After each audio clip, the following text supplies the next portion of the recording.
اعوذ باللہ من الشیطان الرجیم بسم اللہ الرحمن الرحیم ومن نعمرہ ننکسہ فی الخلق افلا یعقلون۔ جس کو بھی ہم لمبی عمر دیتے ہیں اس کو اس کے وجود میں اس کے جسم کو ہم کمزور کر دیتے ہیں، اور جو قرآن کو نہیں مانتے ان کو یہ بات کیوں سمجھ نہیں آتی۔ یہ ہمارا موضوع پچھلے شارٹ لیکچر میں بھی اس پہ ہم نے بات کی، اب اس کی کچھ تفصیلات مزید آج میں آپ کی خدمت میں ناظرین گرامی عرض کرتا ہوں کہ رسول اللہ صلی اللہ علیہ وسلم نے فرمایا، اور میں سنن ابی داؤد سے نقل کر رہا ہوں، رسول اللہ صلی اللہ علیہ وسلم نے فرمایا ان من اجلال اللہ اکرام ذی الشیبۃ المسلم وحامل القرآن واکرام ذی السلطان المقسط۔ صدق رسولنا الکریم، کہ رسول اللہ صلی اللہ علیہ وسلم فرماتے ہیں کہ آپ سارے لوگ اللہ کی بزرگی اور اللہ کی بڑائی بیان کرتے ہیں۔ یہ اللہ کی بڑائی بیان کرنے ہی کا حصہ ہے کہ اگر آپ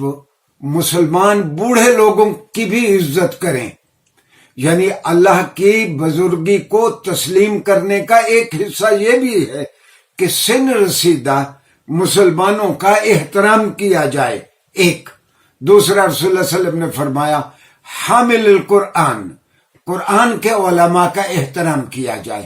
جو قرآن کو جانتے ہیں، قرآن کے مطالب کو سمجھتے ہیں، قرآن کے مطالب کو لوگوں کے سامنے بیان کرتے ہیں، حاملین قرآن کا احترام کیا جائے۔ اور رسول اللہ صلی اللہ علیہ وسلم نے فرمایا تیسرے کہ جن کا احترام بالکل اسی طرح ہے جس طرح آپ اللہ کی بزرگی بیان کرتے ہیں، اگر آپ کا حاکم انصاف پسند ہے، ہر کسی کے ساتھ برابر قانون کو لاگو کرتا ہے، اس کا احترام کیا جائے۔ یہ بھی ایسے ہی ہے جس طرح اللہ کی بزرگی اور اللہ کا احترام ہے۔ اور کنز العمال میں ہے کہ رسول اللہ صلی اللہ علیہ وسلم نے فرمایا ان من اجلالی توقیر المشائخ من امتی، کہ رسول اللہ صلی اللہ علیہ وسلم فرماتے ہیں کہ میری تعریف اور میری بزرگی بیان کرنے کا ایک حصہ یہ بھی ہے کہ توقیر المشائخ من امتی، میرے امت کے سن رسیدہ لوگوں کا احترام کیا جائے۔ یعنی رسول اللہ صلی اللہ علیہ وسلم پہ ہماری جان فدا،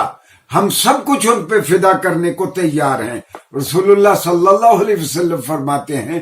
کہ جس طرح تم مجھ سے پیار کرتے ہو، یہ میرے پیار ہی کا حصہ ہے کہ اگر تم اپنے سن رسیدہ لوگوں کا، اپنے بزرگوں کا تم احترام کرو گے۔ اور طبرانی میں، حضرت طبرانی نے المعجم الکبیر میں ایک حدیث بیان کی ہے کہ البرکۃ فی اکابرنا، رسول اللہ صلی اللہ علیہ وسلم فرماتے ہیں کہ ہمارے معاشرے میں جو برکت اور جو سورس آف گریس ہے، جو برکت ہے، وہ ہمارے سن رسیدہ لوگوں کے سبب ہے، ہمارے بزرگوں کے سبب ہے۔ اور ایک اور حدیث حضرت عبداللہ ابن عباس فرماتے ہیں، یہ میں صحیح ابن حبان سے میں نقل کر رہا ہوں، حضرت عبداللہ ابن عباس فرماتے ہیں کہ میں اس مجلس میں تھا، رسول اللہ صلی اللہ علیہ وسلم سے کسی نے سوال کیا،